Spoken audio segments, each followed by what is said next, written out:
I am Hatan, and I greet you, my friends, in the love and the light of the infinite Creator.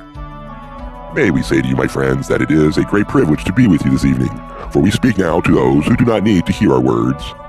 For you, my friends, are already awake to the consequences of eternity, and do not need our attempts at inspiration and the provoking of the healing curiosity for more information, which we normally need to deal with in our contact with your people through channels such as this one. Thus, we can speak to you, shall we say, face to face, without shading our words, as we so often do, and we find this to be an enormous honor. And we thank you for the privilege of being asked to speak to you, who already are conscious of much that we have to say. Thus, with you, we may go a bit further. We have been aware of your conversations this evening, and we send to you our comfort and our blessing that you may not be overly concerned for the future, for eternity exists only in the moment. And prudence is not necessarily an ingredient of spiritual good health. You must, of course, dwell within your physical vehicle and cope in such a way with your physical existence that you do not become a stumbling block before others, nor a liar, nor a dissembler. This much attention we must give to our daily habits and duties and responsibilities. And we would never encourage anyone to forego such indicators of a balanced and stable worker along the path. But we say to you, my friends, that you must be mindful of a certain story which was written in your holy works. And in that story, a teacher, known to you as Jesus, was approached by a young man who asked to become a disciple of the great rabbi. He had listened to the one known as Jesus, and he believed in what he said, and he wished to devote himself to learning more and more. The one known as Jesus turned to him and said, "You are a very good student, and you must do only one thing more if you want to follow me. Sell all that you have and give it to the poor, and come and follow me." You are aware, of course, my friends, because you are not introductory students, that this was a parable, and not to be taken literally. It is not those things which you have that you must sell. It is not those things which you have that you must sell. Rather, my friends, it's those things which have you, which chain you in some way and block you from understanding yourself and your true desires that you must shed, as a snake would shed an old and faded skin. These things need not necessarily be physical things. They may be nothing more than ideas and attitudes. You have heard it said this evening, know yourself. That is the most important thing. And we ask you to consider, not for the future, but now, in each moment, what do you desire? It is said of many in the world that they are selfish because they do what they desire, and what they desire may not meet the models of the society in which they live. And yet we say to you, if you do not do what you desire, you will never be content. You will never be secure. You will never know the present moment to its fullest. There is a misconception that is greatly spread among your peoples, that you are beings who are shaped by circumstance. This is not so, my friends, unless you allow it to be so. If you are able to remain in contact with the Creator, your life can be totally devoid of circumstance. That is a big if, my friend, and it requires constant remembrance of your oneness with the original thought, so that you become full of joy, not your own joy, my friends, but the joy of creation, the joy that brings things to life, the joy that transfigures death into resurrection. Such a joy is real and is realistic, and can touch all circumstances and all those about you.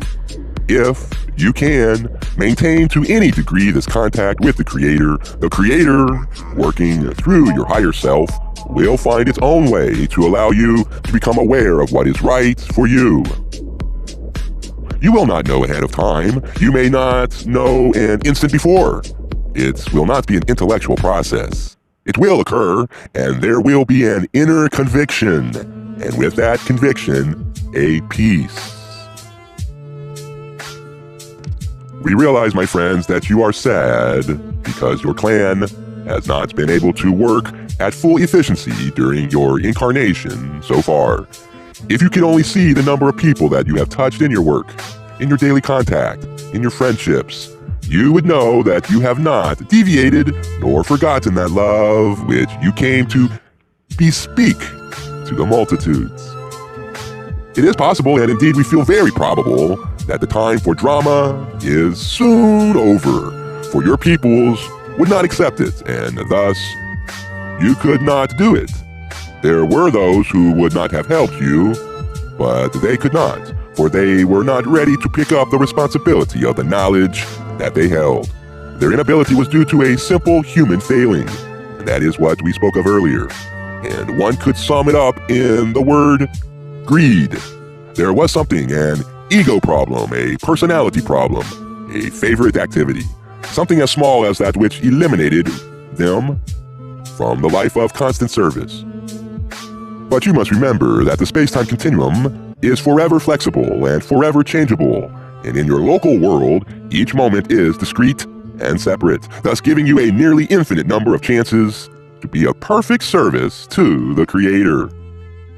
We are aware of your great hopes, and we honestly do not know what the future may hold, for there are many futures, and we do not know which one you will choose. But we say unto you that those who love and seek the Creator will find the satisfaction of missions well accomplished, no matter how the plan has evolved, no matter what decisions have led to other decisions. And thus, we ask you to live today in a loving way, and always to say, I shall obey the voice of meditation. Those thoughts I will weigh. Thank you, Hatonn. And now, my brothers and sisters, it is such a privilege to present to you our master teacher. I greet you in the love and the peace of the Infinite Father. I come at your request, and I am known to you as Jesus. Your vibration has reached out to me this evening, and I perceive that you are true disciples, and that you are all too aware of my words, that you must take up your cross and follow me. It is well, my friends, my beloved children, to meditate upon that which is your cross, so that you may the better take it up. But we ask you to remember that it is through the cross that you can achieve redemption for all those about you, through your great love and sacrifice and ultimate resurrection.